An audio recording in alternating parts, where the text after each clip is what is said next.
اللہ مالک نے فرمایا میرے بندے نے میرے حکم یعنی موت سے پہلے اپنے بارے میں جلدی کی، میں نے اس پہ جنت کو حرام کرا۔ اللہ لا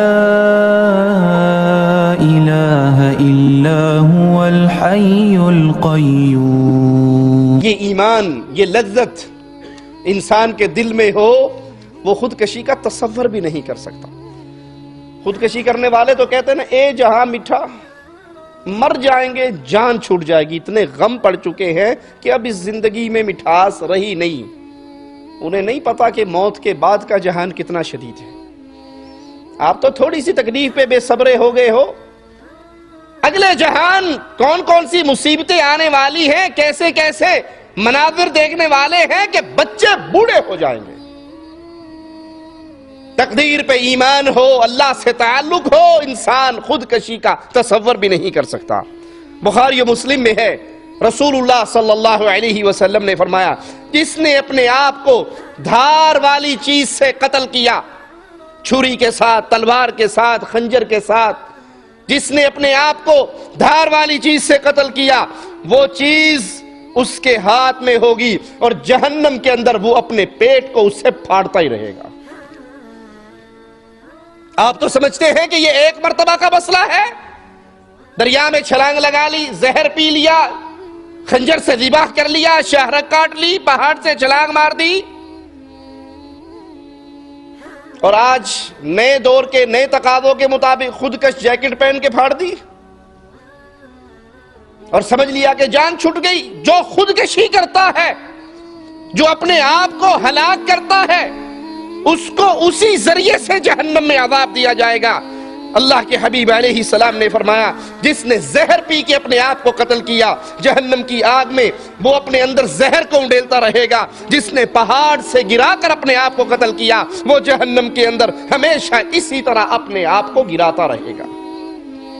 بخاری و مسلم میں ہے، رسول اللہ صلی اللہ علیہ وسلم نے فرمایا تم میں سے پہلے گزرے ہوئے لوگوں میں ایک شخص زخمی ہوا، اس زخمی نے اپنے زخموں پر، ان تکلیفوں پر صبر نہیں کیا، بلکہ اپنے ہاتھ کی رگوں کو کاٹ لیا خنجر سے، اور اس سے خون بہتا رہا، اتنا خون بہا کہ وہ اس کی جان ختم ہو گئی۔ اس پر اللہ مالک نے فرمایا میرے بندے نے میرے حکم یعنی موت سے پہلے اپنے بارے میں جلدی کی، میں نے اس پہ جنت کو حرام کر دیا۔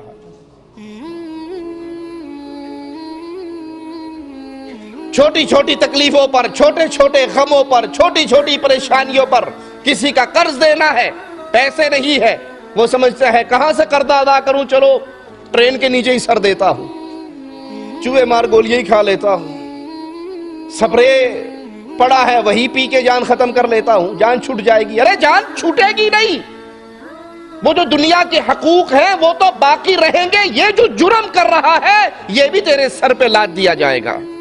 بخاری و مسلم میں ہے، رسول اللہ صلی اللہ علیہ وسلم نے فرمایا مومن کو لعنت کرنا اس کے قتل کے برابر ہے۔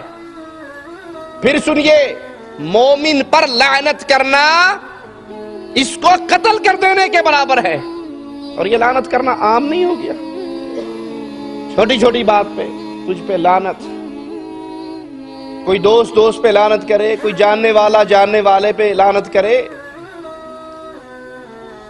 بے دینی کا یہ ماحول بن چکا ہے، ماں سگی اولاد پہ لعنت کرتی ہے، تھوڑا سا بچے نے کو پھٹے منہ تیرا، لکھ لعنت تیرے پہ، اور کچھ نہیں، غصہ آئے گا تو ہاتھ ہی دکھا دیں گے، منہ سے نہیں بھی بولنا، تو یہ لعنت کا اظہار ہے۔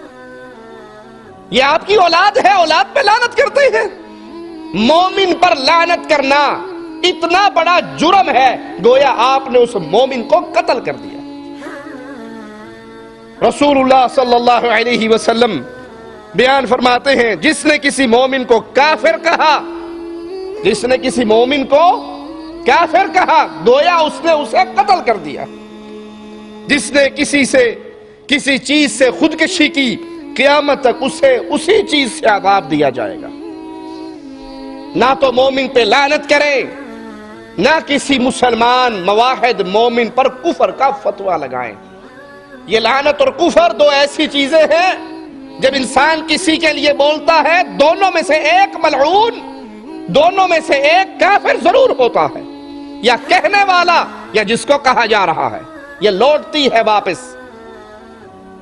اور جس نے کسی چیز سے اپنے آپ کو قتل کر لیا، قیامت تک وہ اسی چیز سے اس کو عذاب دیا جائے گا۔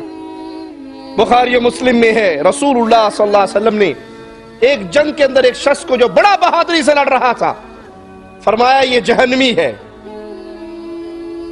وہ بڑا زبردست مارکا لڑ رہا، اور پیارے حبیب علیہ الصلوۃ والسلام فرما رہے یہ جہنمی ہے۔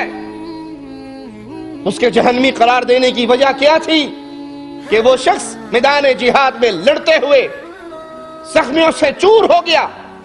جب اس کو زخم زیادہ لگے، وہ تکلیف پہ صبر نہ کر سکا اور اپنی ہی تلوار سے اس نے اپنا معاملہ ختم کر لیا،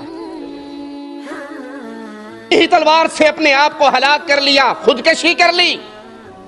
اب یہ لڑ رہا ہے، میدان جہاد میں ہے، میدان معرکہ میں ہے، لیکن زخموں پہ، تکلیفوں پہ، مصیبتوں پہ صبر کے دامن کو اس نے چھوڑ دیا، اپنے آپ کو ختم کر لیا۔ رسول اللہ صلی اللہ علیہ وسلم نے اس کو جہنمی قرار دیا، اس کی ساری نیکیاں برباد ہو گئی۔ رسول اللہ صلی اللہ علیہ وسلم کے سامنے ایک جنازہ لایا گیا، صحیح مسلم میں ہے۔ اللہ کے حبیب علیہ الصلوۃ والسلام کے سامنے ایک جنازہ لایا گیا۔ اس میت نے، اس مردے نے اپنے آپ کو تیز دھار آلے سے قتل کیا تھا۔ اللہ کے حبیب علیہ الصلوۃ والسلام کو خبر دی گئی یہ مرنے والا خودکشی کر کے مرا ہے، اس سے بڑی بدنصیبی اور کیا ہوگی؟ مصطفیٰ علیہ السلام نے اس کی نماز جنازہ پڑھنے سے انکار کر دیا۔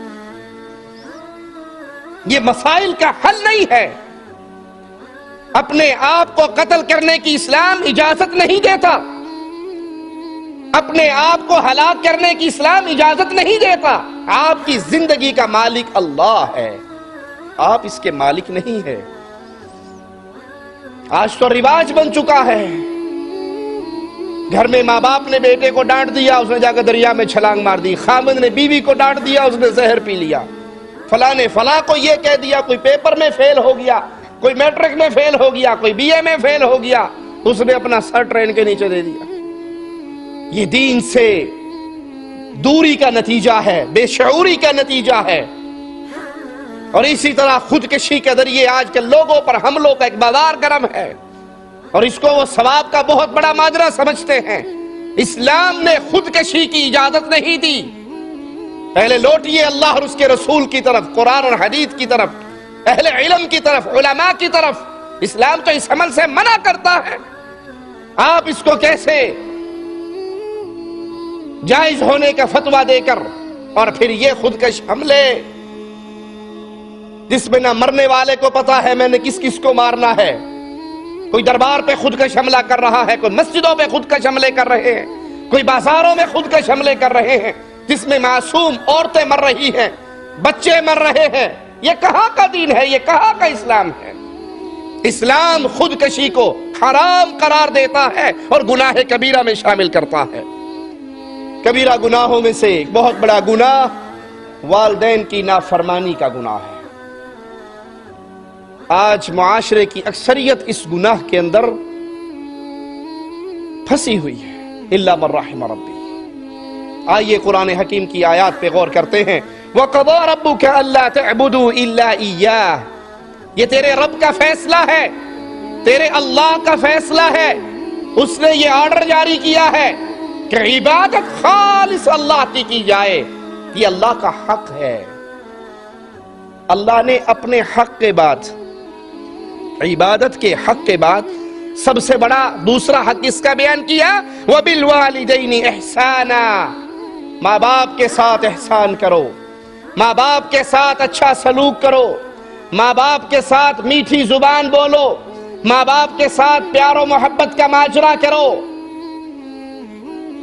قرآن کہتا ہے ماں باپ کے ساتھ احسان کرو، بیویوں کے پیچھے لگ کے باپ کو گھر سے نکال دیا جاتا ہے، بیویوں کے پیچھے لگ کر ماں کو گھر سے نکال دیا جاتا ہے، ماں باپ کو گالیاں دی جاتی ہے، ماں باپ پہ اوپر خرچ کا ہاتھ روک لیا جاتا ہے۔ حالانکہ یہ نہیں سمجھتے، آج تم ماں باپ سے پیار سے بول رہے ہو، ماں باپ کے ساتھ اچھا سلوک کر رہے ہو، ماں باپ کے اوپر خرچ کر رہے ہو، یہ تو ماں باپ پر احسان نہیں کر رہے، اپنے بچپن کا قرضہ اتار رہے۔ ماں باپ اپنے چھوٹے بچوں سے کتنے پیار سے بولتے ہیں، پیار سے بولتے ہیں نا۔ اگر بچے نے جوان ہونے کے بعد بوڑھے ماں باپ سے پیار سے بول لیا تو کوئی احسان کیا اس نے وہ قرضہ ادا کیا، جو اکثر بھول جاتے ہیں۔ تاریخ میں آتا ہے ایک باپ اپنی کمپنی کا حساب کر رہا تھا، اس کا چھوٹا بچہ آ کے کھڑا ہو گیا، ایک کوا آ کر بیٹھ گیا، باپ لکھ رہا ہے حساب و کتاب، بچہ پوچھتا ہے ابو یہ کیا ہے؟ انہوں نے کہا کوا ہے۔ ابو یہ کیا ہے؟ 2 منٹ کے بعد کوا ہے۔ انہوں نے 6-7 دفعہ پوچھا، باپ نے جواب دیا، وہ لکھتے لکھتے وہ کوا کوا کوا بھی لکھتا گیا۔ جب یہ بوڑھا ہوا، بیٹے نے آ کر کمپنی سنبھالی، ایک دن باپ بھی لاٹھی ٹیکتا ہوا آ گیا، وہ کوا اڑ کر پھر کہیں آ کر بیٹھا ہوا، کہنے لگا بیٹا یہ کیا ہے؟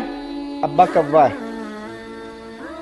2 منٹ کے بعد پھر بیٹا یہ کیا؟ کوا ہے ابا۔ 2 منٹ کے بعد پھر بیٹا یہ کیا کھوپڑی چل گئی آپ کی؟ دماغ خراب ہو گیا، پاگل ہو گیا ہو کیا؟ 2 دفعہ بتا دیا کوا ہے، اور کیا ہے؟ اس نے کہا بیٹا میری کھوپڑی نہیں چلی، وہ کتاب اٹھاؤ، وہ ڈائری اٹھاؤ اوپر سے۔ بابا اس کا کیا کرنا؟ کہا بیٹا ادھر لے کر آؤ۔ اس کو کھولا، وہ صفحہ نکالا، کہا بیٹا ایک دن تو چھوٹا تھا، میرے پاس آیا تھا، میں حساب کتاب کر رہا تھا، تو نے 7 مرتبہ پوچھا تھا یہ کیا ہے؟ تیرے باپ نے 7 مرتبہ پیار سے کہا تھا بیٹا کوا ہے، تو باپ کی تیسری گفتگو پر ہی ناراض ہونے لگ گیا؟ مجھ پر احسان نہیں کر سکتا، وہ پرانا ادھار تو اتار دے۔ آپ اپنے ماں باپ پر اگر خرچ کرتے ہو تو یاد کرو، ماں باپ اپنی روزی روٹی میں سے ہاتھ تنگ کر کے اپنی دوائیں نہیں خریدتے تھے، آپ کے اوپر خرچ کیا کرتے تھے، اپنا پیٹ بھوکا رکھتے تھے، آپ پر خرچ کیا کرتے تھے۔ سیدہ کائنات فرماتی ہے ایک عورت آئی 2 بچیوں کے ساتھ، کہا مومنوں کی ماں کھانے کے لیے کچھ ہے؟ میرے گھر میں 3 کھجوریں تھی، میں نے اس کو دے دی، اس نے 1 کھجور 1 بیٹی کو دی، 1 کھجور 1 بیٹی کو دی، تیسری کھجور اپنے منہ کی طرف اٹھائی، بیٹیوں نے جلدی جلدی اپنے حصے کی کھجور کھا کے ماں کے ممتا کے چہرے کو تکنا شروع کر دیا، وہ کھجور بھی مانگنے لگ گئی۔ سیدہ کائنات فرماتی ہے اس فقیرنی نے اس 1 کھجور کے بھی 2 حصے کیے، ایک بچی کے منہ میں دے دی، دوسری کے منہ میں دے دی۔ ماں باپ اپنے پیٹ کو بھوکا رکھتے ہیں، ماں باپ گیلے بستر پہ سوتے ہیں، ماں باپ اولاد کے غم میں ساری رات جاگتے ہیں، اولاد سفر کے لیے باہر چلی جائے ان بوڑھوں کے ساری رات ہاتھ اٹھے رہتے ہیں۔ آج جب یہ بوڑھے ہوئے تم جوان ہوئے، اپنی بیویوں کے پیچھے لگ کے ان سے زبان درازی کرتے ہو۔ وَبِالْوَالِدَيْنِ إِحْسَانًا، احسان کرو، احسان کرو، صرف پرانا ادھار اتارنے میں تنگ نہ ہو جاؤ، وہ ادھار بھی اتارو اور مزید احسان بھی کرو۔ إِمَّا يَبْلُغَنَّ عِنْدَكَ الْكِبَرَ أَحَدُهُمَا أَوْ كِلَاهُمَا فَلَا تَقُلْ لَهُمَا اُفْ۔